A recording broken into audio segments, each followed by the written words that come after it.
Welcome to Karman Co-Education, Strive to Excellence. Hello guys, welcome to our channel जिसका नाम है करमेन को education.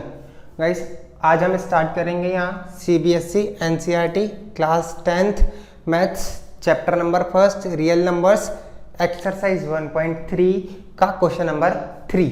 Question number 1 और 2 मैं अपलोड कर चुका हूँ। गाइस, आप हमारी प्लेलिस्ट पे जाकर उसे चेक कर सकते हैं।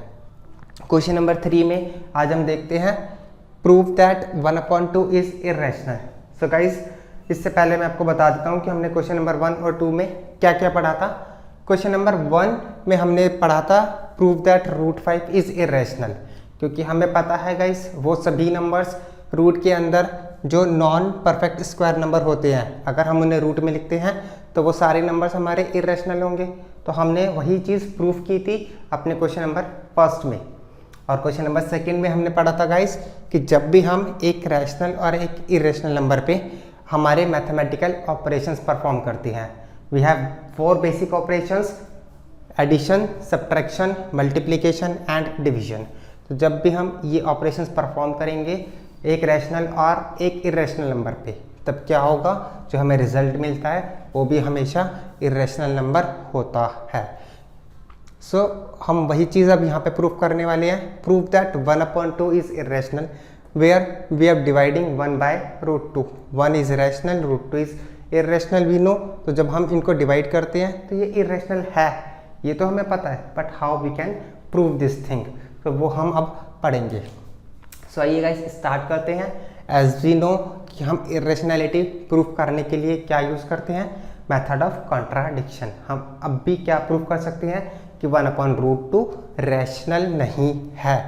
हम केवल यही चीज़ प्रूफ करेंगे, क्योंकि अगर ये रैशनल नहीं है दैट मीन्स कि ये इरेशनल ही होगा। सो आइए let's start the method of contradiction. So हम क्या करते हैं, सबसे पहले लेट अस assume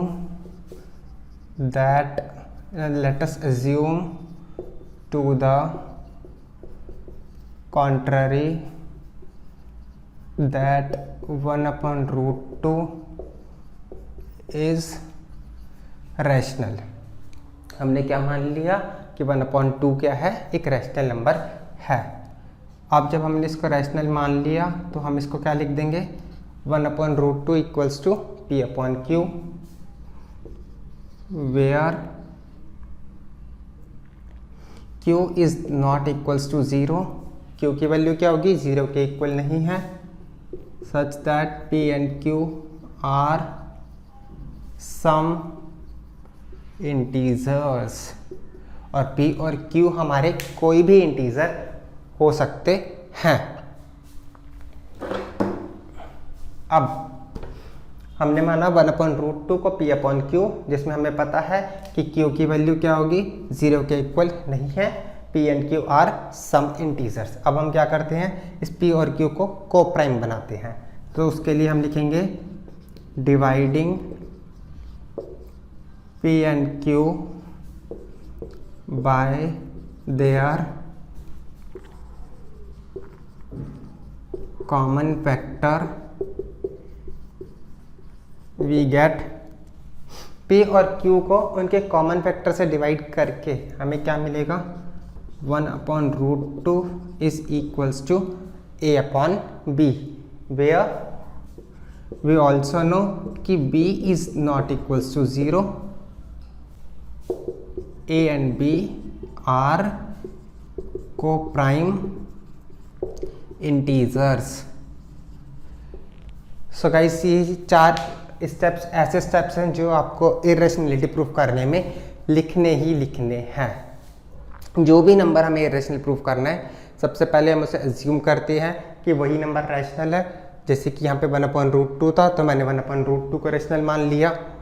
उस नंबर को P/Q के इक्वल करो। सेम लाइन है, वी नो कि Q 0 नहीं हो सकता और P और कुछ इंटीजर्स होंगे। उसके बाद हम P और Q को डिवाइड करते हैं उनके कॉमन फैक्टर से, तो हमें क्या मिल जाता है, A/B के फॉर्म में मिल जाएगा, where again B is not equals to 0। A and B are now coprime integers. A और B कैसे इंटीजर्स हुए, कोप्राइम। कोप्राइम इंटीजर्स वो इंटीजर्स होते हैं जिनमें हाईएस्ट कॉमन फैक्टर 1 होता है गाइस। तो इसके बाद हम क्या करते हैं, अब हम अपने इस रिलेशन को सॉल्व करेंगे। यहाँ से हमें एक साइड केवल रूट वाला नंबर चाहिए, तो हम दोनों तरफ रेसिप्रोकल कर सकते हैं। Simply we get √2 is equals to b upon A.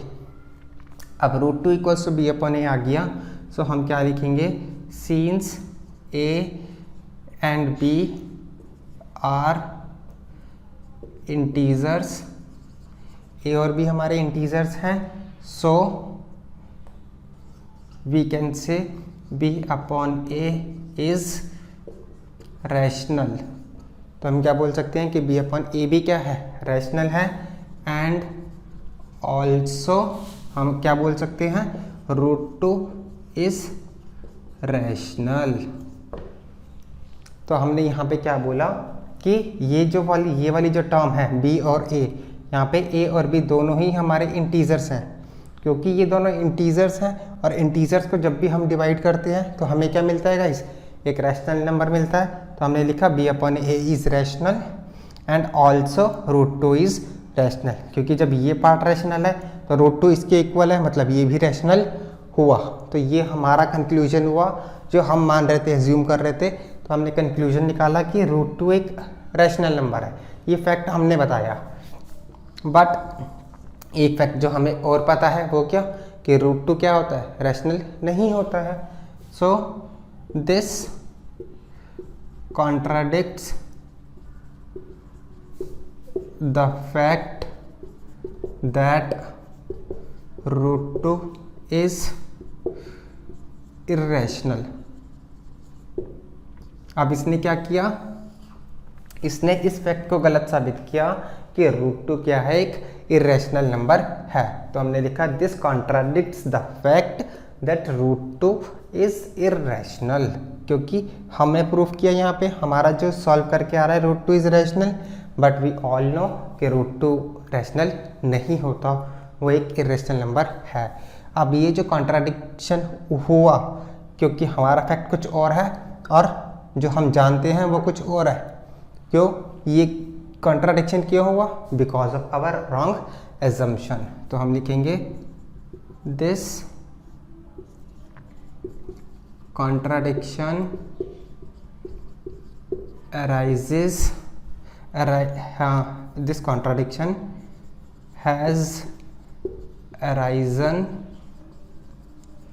because of our wrong assumption, क्योंकि हमारा assumption ही wrong था। क्या, that 1/√2 is rational, कि 1/2 एक रैशनल नंबर है, वो एजम्पशन गलत है।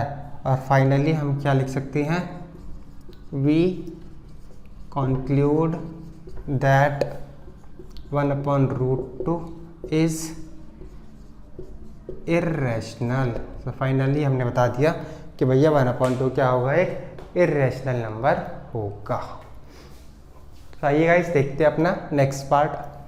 सो गाइस आइए देखते हैं हमारा second part, prove that 7√5 is irrational. अब हमें 7√5, यहाँ पे हमें क्या दिख रहा है, 7 जो एक रैशनल नंबर था, √5 एक इर्रेशनल नंबर था, और हमने क्या किया, दोनों को प्रोडक्ट किया, और प्रोडक्ट एक रैशनल और एक इर्रेशनल नंबर का क्या होगा गाइस, यस इर्रेशनल होगा। But how we can proof हमारा बिल्कुल सेम एज इट इज चलेगा जैसे हमने अभी फर्स्ट पार्ट में पढ़ा था। सो आइए देखते हैं। सबसे पहले again method of contradiction. So line लिखते हैं हमारी, late us assume to the contrary that 7√5 is rational। तो गाइस आपको इन क्वेश्चंस की थोड़ी सी प्रैक्टिस तो करनी पड़ेगी ही पड़ेगी, तभी हमें ये क्वेश्चंस बहुत अच्छे से आ पाएंगे। So let us assume to the contrary that 7√5 is rational. अब रैशनल है तो भैया 7√5 किसके इक्वल होगा, a/b के। अब हम ये लाइन डायरेक्ट लिख सकते हैं, where b is not equal to 0, a and b are coprime integers. आप चाहो तो आप इसको पहले पी अपॉन क्यू मान के कि p and q are some integers, उसके बाद लिखिए dividing by the common factors we got 7√5 is a upon b where a and b are coprime integers. तो बीच की दो लाइंस चाहो तो लिख सकते हो और चाहो तो डायरेक्ट भी ऐसे यूज़ कर सकते हो अब relation. So 7√5 a upon b के इक्वल आ गया। इतनी बात तो हमें समझ में आ जाती है। इसके बाद यहाँ पर जो √5 है इसको यहीं छोड़ देंगे, बाकी सारे नंबर्स यहाँ पर ट्रांसपोज करके ले जाएंगे। We got √5 is equals to a upon 7b। अब हम देखेंगे इस पार्ट को केवल। यहाँ पर हमें क्या क्या दिख रहा है, a 7 एंड b, 3 नंबर है ना, a 7 और b, और ये तीनों ही कैसे नंबर है, यस ये तीनों ही नंबर्स हमारे क्या हैं गाइज, इंटीजर्स हैं। So 7a and b are integers. So we can say a upon 7b is rational, and if a upon 7b is rational, √5 is also rational, क्योंकि हमें ये पता है कि a 7 और b अगर इंटीजर्स हैं और इंटीजर्स को हम मल्टीप्लाई या डिवाइड करें तो हमें हमेशा एक रैशनल नंबर मिलता है। तो हमने इस वाले पार्ट को क्या बोल दिया, a अपॉन 7b को एक रैशनल नंबर मान लिया। अब जब हमने a अपॉन 7b को रैशनल माना तो क्या होगा, जब a अपॉन 7b किसके इक्वल है, √5 के, दैट मीन्स √5 भी क्या हुआ, एक रैशनल नंबर हुआ। ये तो हमारी बात थी, बट अब हमें पता क्या है, हमें पता है कि √5 एक इरेशनल नंबर है। तो हम क्या लिखेंगे, this contradicts the fact that √5 is irrational. अब इसने इस कॉन्ट्राडिक्शन को, इस फैक्ट को कॉन्ट्राडिक्ट किया, क्या कि √5 एक इरेशनल नंबर है, और ये कॉन्ट्राडिक्शन किसकी वजह से हुआ है।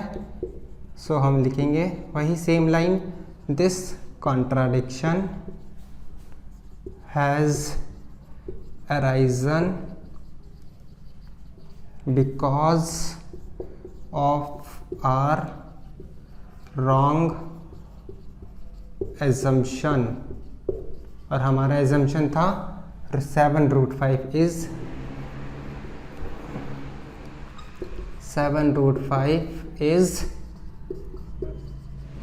रैशनल।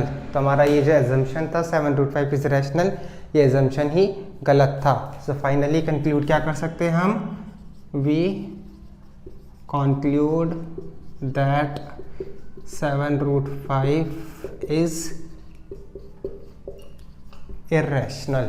सो गाइस वही सेम प्रोसीजर है, हमने कुछ नहीं करना, यहाँ तक के 4 स्टेप्स हमें पता है। उसके बाद हम a अपॉन b मानते हैं और यहाँ पे ट्रांसपोज करते हैं। यहाँ पे जो भी रूट के अंदर नंबर है वो √3 हो, √2 हो, √5 हो, यहाँ पे छोड़ के बाकी सारे नंबर्स इधर ले जाओ। ट्रांसपोजिंग हमें पता है, प्लस के नंबर्स माइनस में जाते हैं, माइनस के नंबर्स प्लस में जाते हैं। सेम मल्टीप्लाई डिवाइड में चेंज होता है और डिवाइड मल्टीप्लाई में चेंज होता है। उसके बाद इस वाले पार्ट को हम रैशनल बोलते हैं, और ये रैशनल है तो ये ऑटोमेटिकली रैशनल होगा क्योंकि वो उसके इक्वल आ रहा है अकॉर्डिंग टू अस। बट हमें पता होता है साथ में कि क्या फैक्ट है, कि भैया जो रूट के नंबर होते हैं वो तो इरेशनल है। दैट मीन्स कि ये इस फैक्ट को गलत साबित करता है जो हम निकाल रहे हैं। ये जो फैक्ट है और ये दोनों अलग अलग चीज़ें हैं। एक तरफ हम बोले √5 इज इरेशनल, एक तरफ हमें पता है √5 इज इरेशनल, तो दो अलग अलग बातें हो गई ना, दोनों एक साथ सच नहीं हो सकती, वी ऑल नो। सो हम बोलते हैं कि ये कॉन्ट्राडिक्शन ये राइज इसलिए हुआ है क्योंकि हमने ही गलत माना है, और 7√5 भी इरेशनल होगा। फाइनली देखते हैं गाइस लास्ट क्वेश्चन हमारी एक्सरसाइज का, आइए। सो गाइस आइए देखते हैं हमारा थर्ड पार्ट। लिखा है prove that 6 plus root 2 is irrational. तो यहाँ पर हम क्या देख रहे हैं कि एक रैशनल और एक इरेशनल के बीच में हमने कौन सा ऑपरेशन परफॉर्म किया है, एडिशन। इससे पहले वाले क्वेश्चन में सेकंड पार्ट में हमने देखा था मल्टीप्लाई किया था, उससे पहले वाले क्वेश्चन में हमने देखा डिवाइड किया। हम ऐड करें या सब्ट्रैक्ट करें, केसेस हमारे सेम हैं, प्रूफ हमारा सेम तरीके से ही करेंगे। And the method is method of contradiction. So आइए लिखते हैं, let us assume to the contrary that 6 plus root 2 is rational। ये बात हमें बहुत अच्छे से पता है। तो 6 प्लस रूट 2 किसके इक्वल होगा, a अपॉन b के, where b is not equal to 0, a and b are coprime integers, और a और b कैसे होंगे, को प्राइम इंटीजर्स होंगे हमारे। अब गाइस यहाँ पर अगेन मैंने क्या आपको क्या बताया था कि रूट वाले नंबर को छोड़ के बाकी सब ट्रांसपोज कर दो। तो यहाँ पर रूट 2 को लिख दो ऐसे ही, और ये 6 इधर गया, a upon b minus 6, take LCM a minus 6b upon b। ये तो हम इजीली कर सकते हैं, एलसीएम लेना, we know how to take LCM, b और 1 का एलसीएम b, फिर b को b से डिवाइड करते हैं 1 इंटू a, b को 1 से डिवाइड किया b इंटू 6b। तो हमारे पास ये रिजल्ट आया।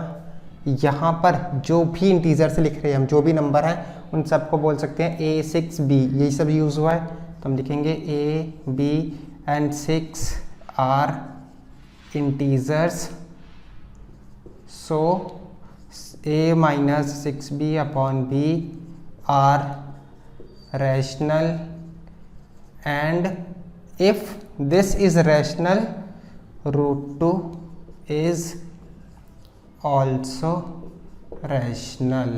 हमने अगेन वही सेम बात लिखी कि ये वाले पूरे पार्ट में जो भी इंटीजर्स हैं, ये सारे इंटीजर्स हैं a 6 और b। जब ये इंटीजर्स हैं, इंटीजर्स में हम कोई भी ऑपरेशन परफॉर्म करें, प्लस माइनस मल्टीप्लाई डिवाइड, हमेशा मुझे रिजल्ट मिलता है रैशनल। तो हमने इस वाले पूरे पार्ट को क्या बोल दिया कि रैशनल है, और अगर ये रैशनल है तो भाई रूट 2 के इक्वल है, रूट 2 भी क्या हुआ हमारा, रैशनल हो गया। बट क्या रूट 2 रैशनल होता है, नहीं। तो वही सेम हम क्या लिखेंगे यहाँ पे, this contradicts the fact that root 2 is irrational, और ये इसी फैक्ट को गलत साबित करता है कि रूट 2 irrational है। क्या, ये वाली लाइन। सो फाइनली हम लिखते हैं this contradiction has arisen because of our wrong assumption।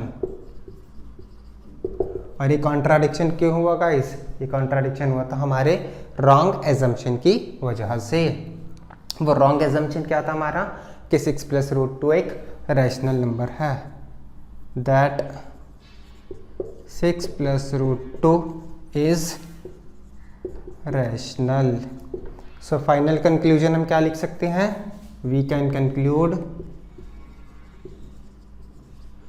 6 plus root 2 is irrational. 6 plus root 2 कैसा नंबर होगा, इरेशनल होगा। सो गाइज ये थे हमारे तीनों पार्ट्स क्वेश्चन नंबर 3 के। यहाँ पर हमारी एक्सरसाइज खत्म हो चुकी है। सो आई होप कि आपको इरेशनलिटी प्रूफ करने में अब कोई दिक्कत नहीं आएगी, और यस आपको इसकी थोड़ी प्रैक्टिस तो करनी पड़ेगी ही। सो आप इसको प्रैक्टिस ज़रूर कीजिएगा। अगर आपको उसके बाद भी कोई डाउट होता है तो यस आप हमें कमेंट सेक्शन में मेंशन कर सकते हैं। Thank you guys.